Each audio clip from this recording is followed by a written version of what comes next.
الإله وتصفو الحياة بنور هدى جمال الوجود بذكر الإله وتصفو الحياة بنور هدى وتطرب نفس له طاعة ويبلغ سعد إلى منتهى جمال الوجود بذكر الإله وتصفو الحياة بنور هدى جمال الوجود بذكر الإله وتصفو الحياة بنور هدى وتطرب نفس له طاعة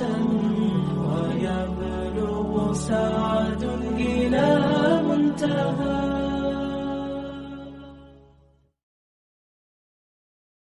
الحمد لله رب العالمين الصلاة والسلام على رسوله الأمين وعلى آله وأصحابه ومن تبعهم بإحسان إلى يوم الدين. أعوذ بالله من الشيطان الرجيم. بسم الله الرحمن الرحيم. ويل لكل همزة لمزة الذي جمع مالا وعدده يحسب أن ماله أخلده كلا لينبذن في الحطمة وما أدراك ما الحطمة نار الله الموقدة التي تطلع على الأفئدة إنها عليهم مؤصدة في عمد ممددة. خرابی ہو ہر عیب ٹٹولنے والے غیبت کرنے والے کے لیے جس نے مال کو جمع کیا اور اسے گن گن کر رکھا. وہ یہ سمجھتا ہے کہ اس کا مال اسے ہمیشہ رکھے گا. ہرگز نہیں، البتہ ضرور وہ حطمہ میں پھینک دیا جائے گا. اور آپ کو کیا معلوم حطمہ کیا ہے؟ اللہ کی سلگائی ہوئی آگ ہے جو دلوں تک پہنچ جائے گی. بے شک وہ ان پر بند ہے لمبے لمبے ستونوں میں. یہ وہ صورت ہے جس کا نام سورہ الہمزہ ہے، اور اس صورت کا یہ نام اس صورت کی پہلی آیت سے ماخوذ ہے، ویل لکل ہمزۃ لمزہ. عام طور سے صورتوں کے نام اس صورت میں کہیں نہ کہیں وارد ہوتے ہیں، یا پھر بعض صورتیں ایسے ہیں کہ مضمون کے لحاظ سے ان صورتوں کا نام رکھا گیا ہے. یہ وہ صورت ہے جو مکی ہے. مکی سے مراد کیا ہے؟ یعنی ہجرت سے پہلے نازل ہوئی. ہر وہ صورت یا آیت جو ہجرت سے پہلے نازل ہو اسے مکی کہیں گے، اور جو ہجرت کے بعد نازل ہو اسے مدنی کہیں گے، چاہے مکے میں نازل. ہجرت کے بعد نازل ہو چاہے مکے میں نازل ہو اسے کیا کہیں گے؟ مدنی کہیں گے. جیسا کہ سورہ النصر مینا کے میدان میں یہ صورت نازل ہوئی، مکے میں نازل ہوئی ہے، لیکن اس کے باوجود سورہ النصر کو مدنی صورت کہا جاتا ہے. اس صورت کا جیسا کہ آپ نے ترجمہ سنا، اس صورت میں اللہ عز و جل نے چند اخلاقی جرائم کا یا اخلاقی گراوٹوں کا ذکر کیا ہے، اور یہ بتلایا ہے کہ اس اخلاقی گراوٹ کا سبب کیا ہے. جن اخلاقی گراوٹوں کا ذکر کیا ہے وہ یہ ہے کہ لوگوں کا عیب ٹٹولنا، لوگوں کی غیبت کرنا، لوگوں کو طعنہ دینا، اور اس طریقے سے ان کے پیچھے پڑنا، ان کی برائیوں کو تلاش کرنا. یہ ایک ایسی اخلاقی خرابی ہے. جب کوئی معاشرہ اس خرابی میں لت پت ہو جاتا ہے تو اس معاشرے میں جینا انسان کے لیے دوبھر ہو جاتا ہے.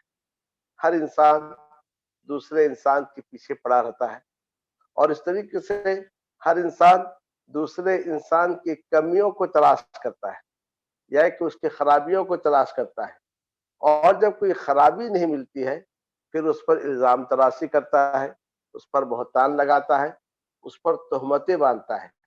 تو لہذا کوئی معاشرہ جو اس اخلاقی گراوٹ کو پہنچ جائے تو پھر وہ معاشرہ، اس معاشرے سے سکون اور اطمینان غائب ہو جاتا ہے۔ اللہ عز و جل نے فرمایا ویل لکل ہمزۃ لمزہ، ویل ہو، ویل کا معنی خرابی ہے، یا ویل کا معنی ہلاکت، یا ویل کا معنی جہنم کی وادی، جہنم کی ایک وادی ہے جس کا نام ویل ہے۔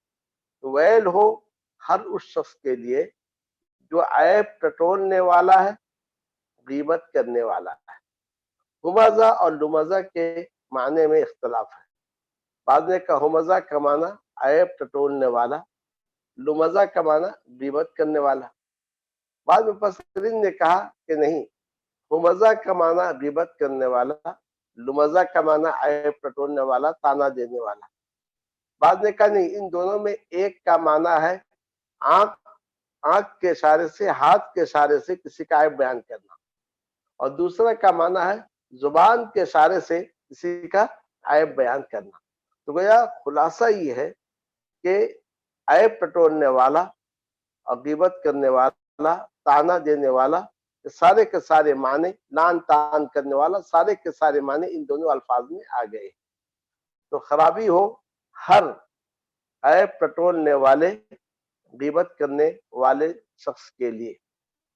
اب قرآن مجید نے اس کا سبب بیان کیا کہ آخر یہ بیماری لوگوں میں کیسے آتی ہے اور یہ مرض لوگوں میں کیسے داخل ہوتا ہے۔ اس کا جواب دیا الذی جمع مالا وعدد، یہ اس کی صفت ہے جس نے مال کو جمع کیا اور اسے گن گن کر رکھا، جس کا مقصد حیات یہی ہے کہ مال کو جمع کر کے رکھے، جس کا مقصد حیات یہی ہے کہ بس کسی طریقے سے مال اس کے پاس جمع ہو جائے، یعنی مال کی حرص میں اس قدر آگے بڑھ گیا کہ بس مال ہی مال اس کے سامنے۔ جب انسان مال کو جمع کر کے رکھے اور اسے گن گن کر رکھے، یعنی اللہ کے راہ میں خرچ نہ کرے، اس سے یہ برائی اس کے اندر پیدا ہوتی ہے کہ اوروں کی خرابی بیان کرتا ہے، اوروں کو حقارت کی نگاہ سے دیکھتا ہے، اوروں کے اندر عیب کو ٹٹولنے کی کوشش کرتا ہے۔ اور دوسرا سبب یہ ہے کہ اس کا آخرت پر ایمان نہیں ہوتا ہے۔ وہ آخرت پر ایمان نہ ہونا اور دنیا کی حد سے زیادہ محبت، یہ دو ایسی چیزیں ہیں جس کی وجہ سے انسان کے اندر یہ اخلاقی گراوٹ پیدا ہوتی ہے کہ وہ لوگوں کے عیب ٹٹولتا رہتا ہے اور لوگوں کی غیبت کرتا رہتا ہے۔ یہ عیب ٹٹولنا اور یہ غیبت کرنا یہ کبیرہ گناہ ہے۔ دین اسلام نے ہمیں اس سے منع کیا ہے۔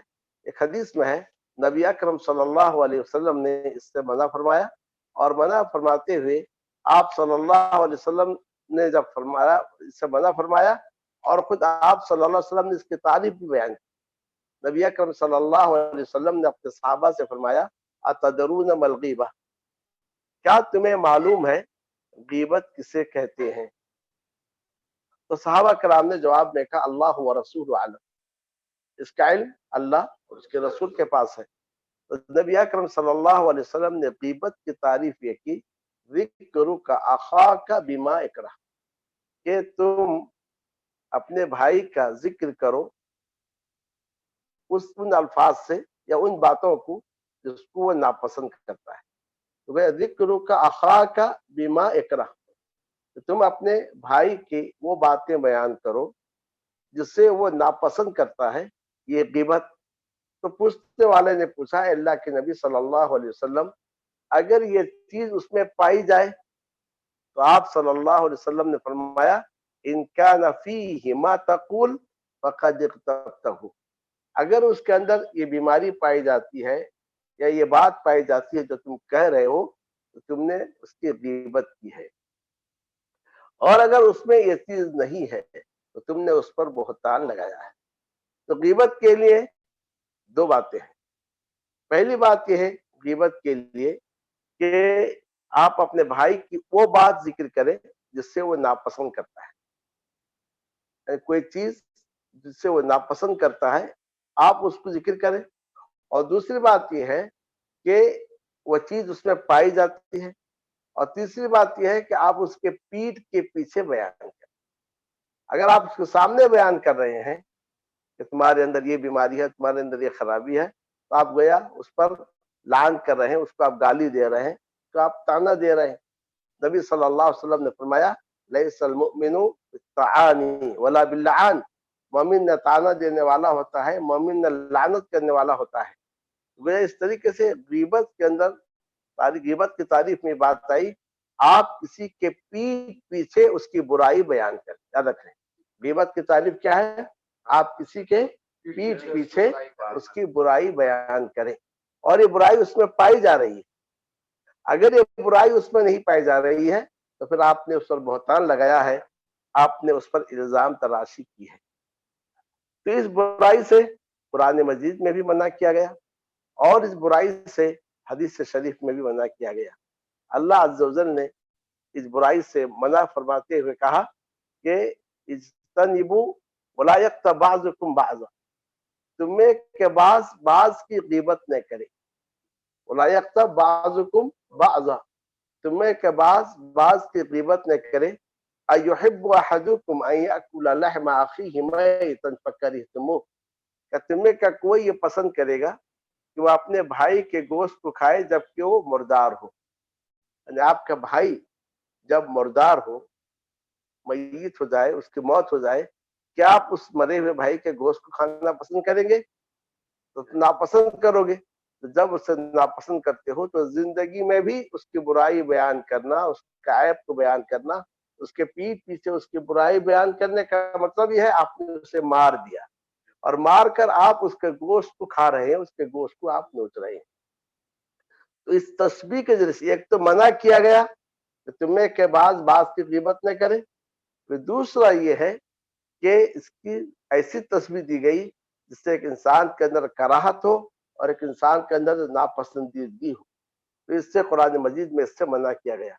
اور نبی اکرم صلی اللہ علیہ وسلم نے فرمایا یا معشر من اسلم بلسانہ ولم يدخل الایمان فی قلبی، اے وہ لوگوں جو اپنی زبان سے اسلام لائے ہیں اور ایمان ابھی تک ان کے دل میں داخل نہیں ہوا ہے، لا تغتاب المسلمین، تم مسلمانوں کی غیبت نہ کرو، ولا تتبعوا عوراتہم، اور ان کی لغزشوں کے پیچھے نہ پڑو، ان کی غلطیوں کے پیچھے نہ پڑو، فإنہ من اتبع عورت اخیہ، جو اپنے بھائی کے لغزش کے پیچھے پڑتا ہے، غلطی کے پیچھے، اللہ تعالیٰ اس کے لغزش کے پیچھے پڑتا ہے، اور جب اللہ عز و جل کسی کے لغزش کے پیچھے پڑتا ہے پھر اس کے گھر میں اس کو رسوا کر دیتا ہے۔ اس سے آپ اندازہ لگا سکتے ہیں کہ غیبت کس قدر گھناونا جرم ہے، کیونکہ جب آپ کسی کی غیبت کرتے ہیں یا اس کے پیٹھ کے پیچھے اس کی برائی بیان کرتے ہیں، گویا آپ نے زندگی میں ہی اس سے مار دیا ہے، اور صرف مارا ہی نہیں ہے بلکہ مارتے ہوئے آپ اس کے گوشت کو کھا رہے ہیں، اس کے گوشت کو نوچ رہے ہیں۔ ایک حدیث میں ہے کہ ام المومنین عائشہ رضی اللہ تعالی عنہ نے رسول اکرم صلی اللہ علیہ وسلم سے کہا حسبک من صفیہ کذا و کذا، کہ آپ صلی اللہ علیہ وسلم کی بیوی تھی، نام سے صفیہ، وہ کچھ پست قد تھی۔ ام المومنین عائشہ رضی اللہ تعالی نے کہا کہ اللہ کے نبی صلی اللہ علیہ وسلم آپ کے لیے کافی ہو کہ صفیہ ایسی ہے ایسی ہے، یعنی پست قد ہے۔ اللہ کے نبی صلی اللہ علیہ وسلم نے فرمایا لقد قلت کلمۃ لو مززت بماء البحر لمززت، تم نے ایسی بات کہی ہے اگر اسے سمندر کے پانی میں ڈال دیا جائے تو سمندر کے پانی کو گندا کر دے، سمندر کے پانی کو گندلا کر دے۔ حالانکہ انہوں نے صرف ایک بات کہی، کیا کہا؟ کہ صفیہ پست قد ہے، مگر آپ صلی اللہ علیہ وسلم نے اس پر کہا کہ یہ ایسی بات ہے، اگر تم نے پیٹھ کے پیچھے ان کی برائی بیان کی ہے، تو اگر یہ بات اس کو اگر سمندر میں ملا دیا جائے تو سمندر کا سارا پانی کیا ہو جائے؟ گدلا ہو جائے اور گندا ہو جائے۔ تو دین میں، دین اسلام میں سختی کے ساتھ کسی بھائی کے پیچھے اس کے برائی کو بیان کرنے سے کیوں منع کیا گیا ہے؟ کیونکہ دین اسلام کے اساس اس بات پر ہے کہ ایک معاشرے میں جینے والے لوگ آپس میں ایک دوسرے سے محبت کریں، آپس میں ایک دوسرے کے لیے غمخوار ہو، آپس میں ایک دوسرے کے لیے خیر خواہ ہو۔ لیکن جب معاشرے کے اندر یہ اخلاقی گراوٹ پیدا ہو جائے، ہر شخص دوسرے کی برائی تلاش کرے، دوسرے کا عیب تلاش کرے، دوسرے کی غیبت بیان کرے، تو معاشرے سے محبت کی جڑ کٹ جاتی ہے، اور پھر معاشرے میں جینے والے لوگ ایک دوسرے کے لیے بھائی بھائی رہنے کے بجائے ایک دوسرے کے دشمن ہو جاتے ہیں، اور پھر معاشرے سے امن اور سکون غائب ہو جاتا ہے۔ تو دین اسلام میں زبان کی حفاظت کے جانب بہت زور دیا گیا ہے۔ نبی اکرم صلی اللہ علیہ وسلم نے فرمایا، من یضمن لی ما بین لحییہ وما بین رجلیہ اضمن لہ الجنہ۔ وہ کون ہے جو مجھے ضمانت دے اس چیز کی جو اس کے دو داڑوں کے درمیان یعنی زبان اور دو پاؤں کے درمیان یعنی شرمگاہ، تو میں اس کے لیے جنت کی ضمانت دیتا ہوں۔ تو دین اسلام میں اس بات کی تاکید کی گئی ہے کہ ہم اپنی زبان کی حفاظت کریں۔ زبان کی حفاظت کس سے کریں؟ یعنی برائی سے، یعنی کسی کو گالی دیں، کسی پر لعن طعن کریں، کسی کو تانا دیں، کسی کا عیب ٹٹولیں، کسی پر الزام لگائیں، کسی کی غیبت کریں، یہ وہ ساری کی ساری برائیاں ہیں جو زبان کی برائیاں ہیں۔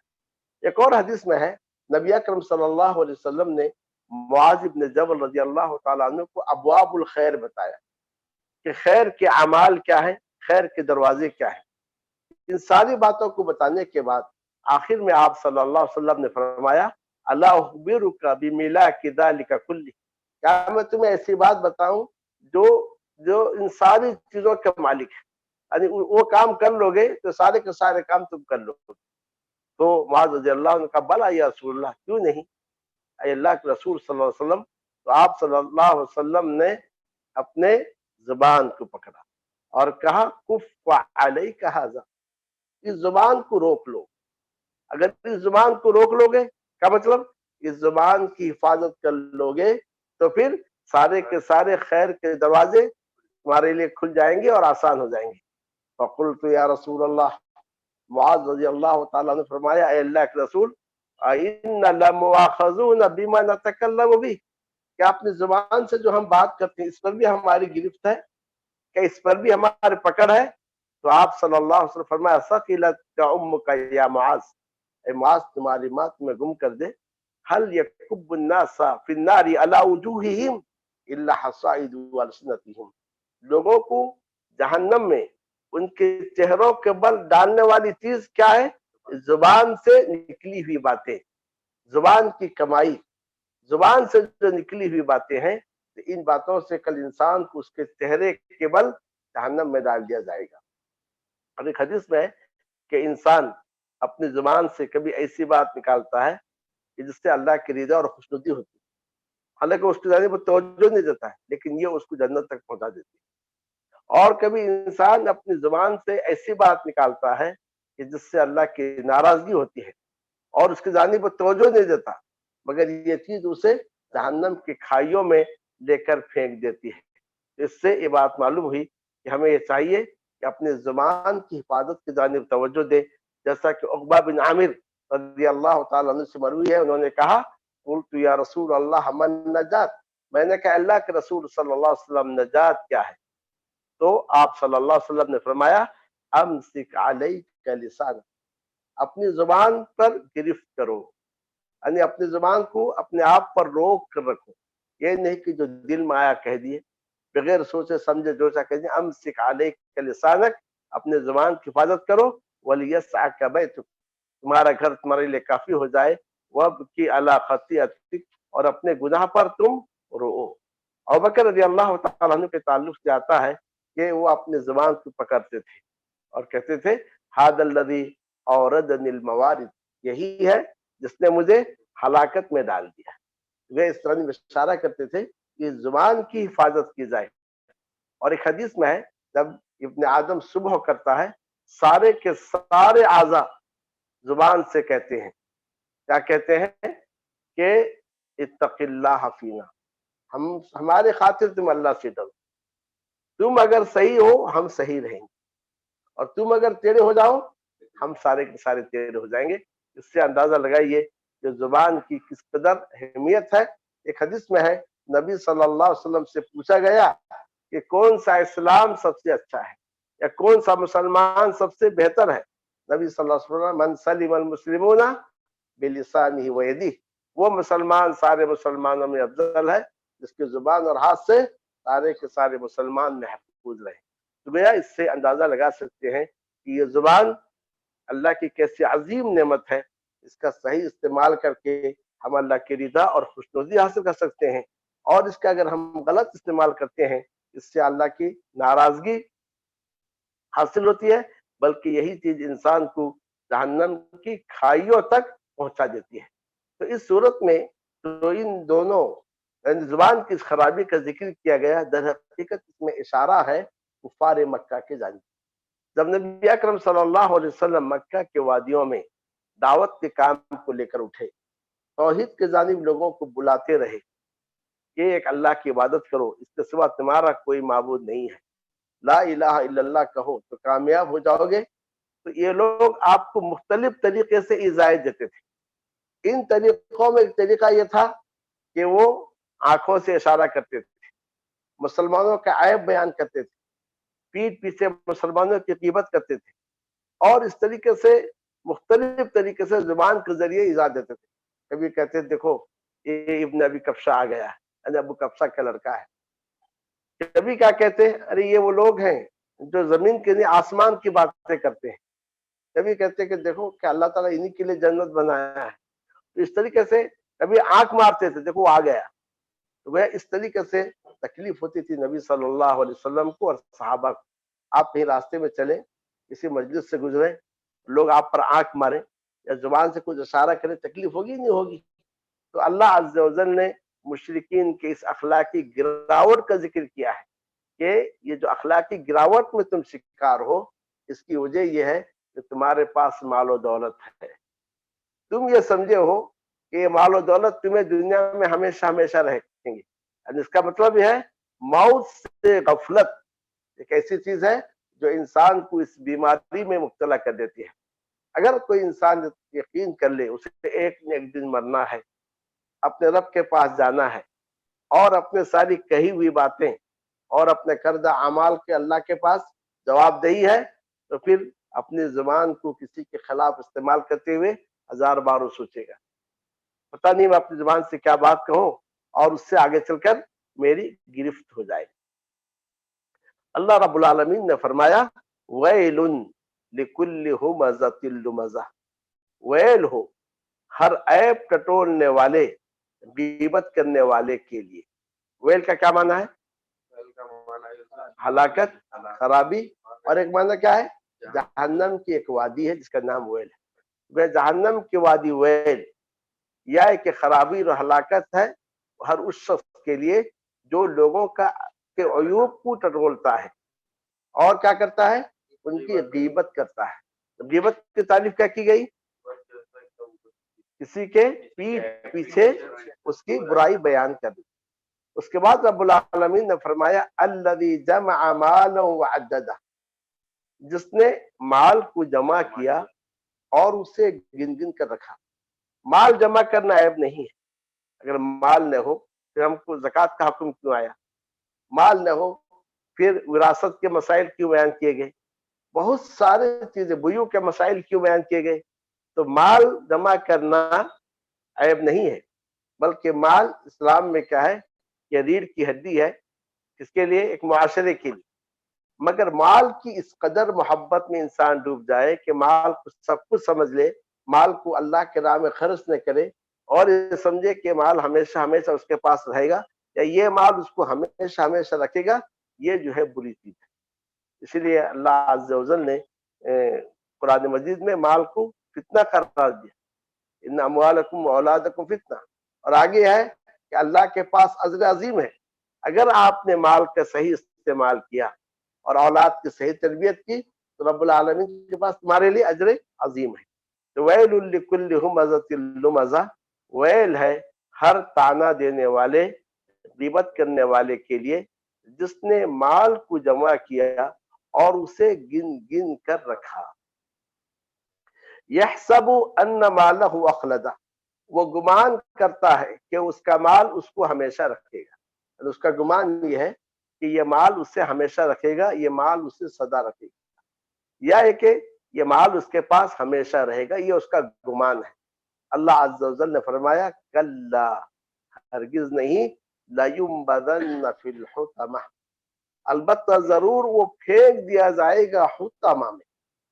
حطمہ کسے کہتے ہیں؟ وہ آگ جو توڑ پھوڑ کرنے والی آگ ہے۔ آگ جب سخت ہوتی ہے تو ایک دوسرے کو کھا جاتی ہے، تو توڑ پھوڑ کر دینے والی آگ میں اس کو پھونکا جائے گا۔ وہ جہنم کے ناموں میں سے ایک نام الحطمہ ہے۔ پھر اللہ عز و جل نے اس کی مزید ہیبت کو اور خوفناکی کو یوں بیان کیا، وما ادراک ما الحطمہ، اور آپ کو کیا معلوم کہ حطمہ کیا ہے؟ نار اللہ الموقدہ، اللہ کی سلگائی ہوئی آگ ہے۔ یہ معمولی آگ نہیں ہے، لوگوں نے اس کو سلگایا نہیں ہے کہ آپ بجھا دیں یا خود بجھ جائے، بلکہ یہ اللہ کی سلگائی ہوئی آگ ہے، اللہ کی بھڑکائی ہوئی آگ ہے۔ التی تطلع علی الافئدہ، جو دلوں تک پہنچ جائے گی۔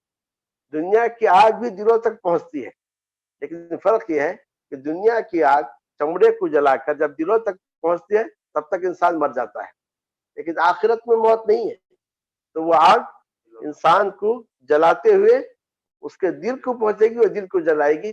اس کا اندازہ لگے انسان کتنا تڑپے گا اس وقت۔ اللہ عز و جل ہمیں جہنم سے اپنی حفاظت میں رکھے گا۔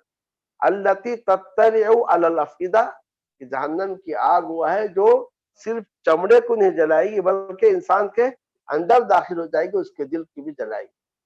اس کا دوسرا مفہوم یہ ہے کہ جو دلوں کو جھانکے گی۔ کیا ہے اس کا مطلب؟ اس کا مطلب یہ ہے کہ دل، جو انسان کا دل ہوتا ہے، اس میں اس کے سارے اعتقادات ہوتے ہیں۔ اس کے جو مطلب دل، آگ دل میں جھانک کر دیکھے گی کہ اس کے اعتقادات کتنے خراب تھے، اس کے حساب سے یہ آگ اس کو تکلیف دے گی۔ تو گویا اس کے دو معنی ہے، جو دلوں تک پہنچ کر اس کو جلائے گی، یا دلوں میں جھانک کر اندازہ لگائے گی کہ اس کے گناہ کس قدر تھے، اور اسی قدر اس کو کیا کیا جائے؟ عذاب دیا جائے، تکلیف دی جائے۔ انہا علیہم مؤصدہ، بے شک وہ آگ ان پر بند ہے۔ انہا علیہم مؤصدہ، بے شک وہ آگ ان پر بند کی ہوئی ہے۔ کیا مطلب اس کا؟ کہ آگ میں جب جلائے جائیں گے بھاگ کر نہیں جا سکتے، دروازے بند کر دیے جائیں گے۔ اور بند کیسے کیے جائیں گے؟ لمبے لمبے ستونوں میں، یعنی باہر سے دروازے کو لمبے لمبے ستون سے بند کر دیے جائیں گے، اب وہ دروازہ نہیں کھلے گا، اسی آگ میں ہمیشہ ہمیشہ جلتے رہیں گے۔ یا دوسرا معنی یہ ہے کہ لمبے لمبے ستونوں میں انہیں باندھ دیا جائے گا، یعنی آگ کے لمبے لمبے ستون ہوں گے، ان ستونوں میں باندھ دیا جائے گا، حرکت کر کے بھی اپنے آپ کو آرام نہیں پہنچا سکیں گے۔ اور تیسرا معنی بتایا گیا کہ ان کے لمبے لمبے ستون سے مراد بیڑیاں ہیں، جن پر جو ہے بیڑیا اور توق ہے، جس سے ان کو باندھ دیا جائے گا۔ تو الغرض اس صورت کے اندر عیب ٹٹولنے والے، غیبت کرنے والے شخص کو وعید سنائی گئی ہے، اور کہا گیا ہے کہ یہ اخلاقی گراوٹ کا سبب کیا ہے؟ جب انسان کے دل میں مال کی حرص ہوتی ہے، مال کی محبت ہوتی ہے، مال جمع کرنے کو ہی مقصد زندگی سمجھ لیتا ہے، تو یہ اخلاقی گراوٹ اس کے اندر پیدا ہوتی ہے کہ وہ دوسروں کو حقیر سمجھتا ہے۔ جب دوسروں کو حقیر سمجھتا ہے تب اس کا عیب ٹٹولتا ہے، تب اس کی برائی بیان کرتا ہے، تب اس کی غیبت کرتا ہے۔ اور دوسری بات یہ ہے کہ آخرت کی یاد جب اس کے دل سے ختم ہو جاتی ہے تو گویا یقین نہیں ہوتا ہے کہ اسے اللہ کے حضور پیش ہونا ہے، تب چل کر کیا ہے یہ ساری کی ساری خرابیاں اس کے اندر پیدا ہوتی ہے۔ گویا اس صورت میں جہنم کا ذکر کیا گیا اور یہ بتایا گیا کہ آخرت کی فراموشی سے انسان کے اندر کیا خرابیاں پیدا ہوتی ہیں، کیا اخلاقی گراوٹ پیدا ہوتی ہے۔ یہاں ایک بات کی جانب اشارہ کرنا وہ یہ ہے، غیبت کبیرہ گناہ ہے، غیبت حرام ہے، لیکن بعض موقع پر غیبت کرنا جائز ہے۔ تو بعض مواقع کیا ہیں؟ یعنی ضرورت کے تحت، ان ضرورتوں میں سے ایک ضرورت یہ ہے کہ ایک شخص مظلوم ہے، ایک شخص اس پر ظلم کر رہا ہے، تو وہ حاکم کے پاس جا کر یا کسی انسان کے پاس جو اس کی مدد کر سکے، ظالم کی برائی بیان کر سکتا ہے کہ فلاں شخص اس پر ظلم کر رہا ہے، فلاں شخص میرے مال کو چھین رہا ہے، فلاں فلاں کر رہا ہے. تو گویا اس طریقے سے معلوم ہوا کہ بسا اوقات غیبت جائز ہے جب اس کی ضرورت ہو، جب اس کی مصلحت ہو تب جائز ہے، کیونکہ جب تک وہ لوگوں کو نہیں بتائے گا وہ اس پر ظلم کر رہے، لوگ اس کی مدد کیسے کریں گے؟ یا اسی طریقے سے مسلمانوں کی خیر خواہی کے لیے غیبت کرنا جائز ہے. مسلمانوں کی خیر خواہی کیا ہے کہ آپ جانتے ہیں کہ ایک دور ایسا آیا کہ لوگ احادیث میں ایسی باتوں کو داخل کر دیے جو نبی صلی اللہ علیہ وسلم سے ثابت نہیں. تو محدثین کی ایک جماعت اس کے لیے اٹھی اور انہوں نے احادیث کی چھان بین، روات کا جائزہ لیا، راویوں کا جائزہ لیا. اب اس کے بعد بتایا کہ یہ عادل ہے، یہ عادل نہیں ہے، یہ کاذب ہے، یہ متہم بالکذب ہے، یہ فاسق ہے. تو گیا محدثین نے جب کسی کو فاسق کہا یا کسی کو کاذب و جھوٹا کہا، غیبت کرنے کے لیے نہیں، اس کے لیے کہا مسلمانوں کی خیر خواہی کے لیے. اگر یہ کام نہیں کرتے تو آج صحیح حدیث ضعیف حدیث سے صحیح حدیث کا ذخیرہ ہمارے پاس نہیں ہوتا. نبی صلی اللہ علیہ وسلم نے فرمایا الدین النصیحہ، دین خیر خواہی کا نام ہے، دین نصیحت کا نام ہے. اور اسی طریقے سے کوئی آپ سے کوئی مشورہ طلب کرے تو آپ بتا سکتے ہیں کہ فلاں میں یہ چیز ہے، فلاں میں یہ چیز ہے، فلاں میں یہ چیز ہے. پر ہونا چاہیے کہ مجلس امانت ہے، سننے والوں کو یہ بات کو آگے نہیں پہنچانی چاہیے. جیسا نبی صلی اللہ علیہ وسلم کے پاس ایک عورت ہے، انہوں نے کہا کہ میں جو ہے فلاں سے جو ہے رشتہ آیا ہے، مجھے مشورہ دیجیے شادی کرنا. آپ نے فرمایا فلاں جو ہے یہ فقیر ہے، فلاں جو ہے یہ ہمیشہ ان کے کاندھے پر لاٹھی رہتی ہے، لیکن تم اسامہ سے نکاح کر لو. اس طریقے سے ایسے موقع پر بھی جو ہے غیبت کر سکتے ہیں. لیکن جب غیبت ضرورت کے وقت جائز ہے تو اس میں اس سے آگے بڑھنا نہیں چاہیے. جتنی ضرورت ہے اس حد تک جو ہے غیبت کر سکتے ہیں.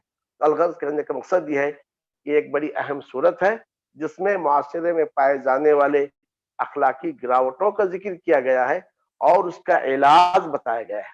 تو اس کا علاج کیا ہے کہ آپ جو مال آپ کے پاس اسے خرچ کریں.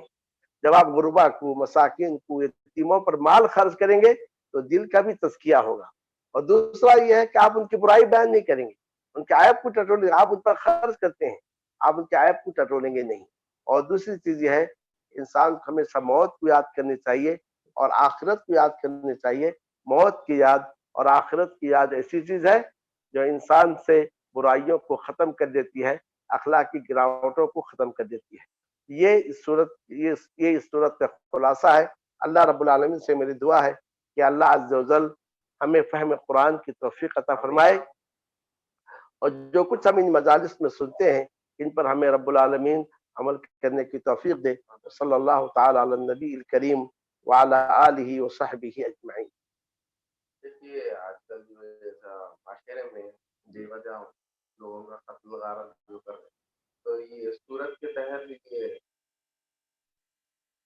بولیے یہ صورت جو ہے اس کے تحت جیسا اللہ تعالیٰ فرما رہے، تو یہ معاشرے کی خرابی کی وجہ سے یہ معاملے جو ہو رہے، تو یہ صورت اس کے اوپر برابر. ان کا سوال ہے کہ معاشرے میں جو آج فساد پایا جا رہا ہے، گراوٹ پائی جا رہی ہے، تو گویا اس صورت میں کا اس جانب اشارہ کیا گیا ہے وہ یہی ہے کہ اس صورت میں جو باتیں بتائی گئی ہیں یہ معاشرتی خرابی، اور اس کی وجہ وہی ہے کہ دنیا کی محبت، مال کی حرص اور اسے اللہ کے راہ میں خرچ نہیں کرنا، پھر موت سے غافل ہونا، آخرت کو فراموش کرنا.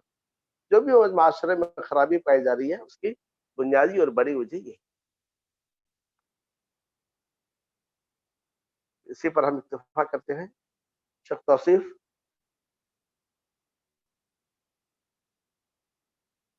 کوئی اور سوال ہے کسی کے پاس؟ جی شیخ. کوئی سوال ہے؟ جی شیخ پوچھ سکتے ہیں. یہ پوچھ. شیخ مال کو جمع کرنے کو اصل نہیں بتائے، اصل مال کو جمع کرنے کی محبت یا مال کی محبت اس کو بتائے. تو مال نہ ہونے کے باوجود بھی اگر مال کی محبت ہے تو بدرجہ والا یہ اونچی درجے کی رہے گی. نہیں، مطلب یہ ہے کہ یہ جو خرابی بیان کی گئی ہے یہ خرابی کس انسان کی صفت ہے؟ تو یہ اس انسان کی صفت ہے کہ جس کے اندر مال سے محبت ہے اور مال سے محبت ہے، مطلب مال ہے اور اس مال کو لوگوں اللہ کے راہ میں خرچ نہیں کرتا ہے۔ اصل کے شان نزول میں ہے کہ اس آیت کے تحت جن مشرقین کی جانب اشارہ کیا گیا ہے تو وہ مالدار بھی تھے اور اس برائی میں ملوث تھے، جیسے اخنس بن شریک اور مالدار تھے اور اس برائی میں ملوث تھے، وہ اس کی جانب اشارہ کیا گیا ہے۔ لیکن قرآن مجید میں جب کوئی آیت کسی شخص کے بارے میں نازل ہوتی ہے اس سے مراد سے وہ شخص نہیں ہوتا ہے، ہر وہ شخص ہوتا ہے جس کے اندر یہ آیت پائی جاتی ہے۔ تو اگر ایک انسان کے اندر مال نہیں ہے، پاس مال نہیں ہے، پھر بھی اس کے مال کی محبت ہے اور مال کی محبت کی وجہ سے یہ خرابی اس کے اندر پیدا ہوتی ہے، اس کے اندر اس وعید کے اندر وہ بھی داخل ہے۔ تو مقصد یہ نہیں ہے کہ مال ہو یا نہ ہو، مقصد یہ ہے کہ اس اخلاقی گراوٹ سے تنبیہ کی گئی ہے کہ جس کے اندر بھی یہ اخلاقی گراوٹ پایا جائے اس کے لیے ویل، ہلاکت، تباہی و بربادی ہے۔ جزاک اللہ خیر۔ شیخ ایک سوال کر سکتے ہیں؟ فرمائیے۔ شیخ آج کل معاشرے میں جو ہے قتل غارت بہت عام ہو رہی ہے، چھوٹی چھوٹی باتوں پہ ہو رہی ہے، اس کی اصلاح کے اسباب کیا ہے شیخ؟ دیکھیے ان کا سوال یہ ہے کہ آج معاشرے میں قتل و غارت فساد عام ہے، اس کے اصلاح کا طریقہ کیا ہے؟ دیکھیے سارے مسائل کا حل یہی ہے اللہ عز و جل اور اس کے رسول کے جانب لوٹنا، یعنی کتاب اللہ اور سنت رسول اللہ کی جانب لوٹنا۔ نبی صلی اللہ علیہ وسلم نے فرمایا تھا میں نے تمہیں دو چیز چھوڑا ہے، جب تک تم ان دونوں چیزوں کو مضبوطی کے ساتھ شامل رہو گے گمراہ نہیں ہوگے، ایک اللہ کی کتاب ہے اور دوسری چیز میری سنت ہے۔ اللہ رب العالمین نے آدم علیہ السلام کو جب زمین پہ اتارا اسی وقت رب العالمین نے فرمایا تھا فَإِمَّا يَأْتِيَنَّكُم مِّنِّي هُدًى فَمَن تَبِعَ هُدَايَ فَلَا خَوْفٌ عَلَيْهِمْ وَلَا هُمْ يَحْزَنُونَ وَالَّذِينَ كَفَرُوا وَكَذَّبُوا بِآيَاتِنَا أُولَٰئِكَ أَصْحَابُ النَّارِ هُمْ فِيهَا خَالِدُونَ۔ تو گویا میرے جانب سے جب ہدایت آئے تو اس کی اتباع کرے، ان پر خوف اور حزن نہیں ہے، اور جو کفر کرے اور جھٹلائے وہ جہنمی ہے۔ تو گویا اگر آج ہم کتاب اللہ کی جانب لوٹیں، سنت رسول اللہ کی جانب لوٹیں، وحی کی جانب لوٹیں، تو ساری کے ساری خرابیوں کا اس میں علاج ہے۔ تو آج وہ خرابی کو علاج یہی ہے کہ شریعت سے دوری اور دین سے دوری، یہ اجمالی بات ہے، اور اس کی تفسیر میں ساری کی ساری باتیں آتی ہیں۔ جزاکم اللہ خیر۔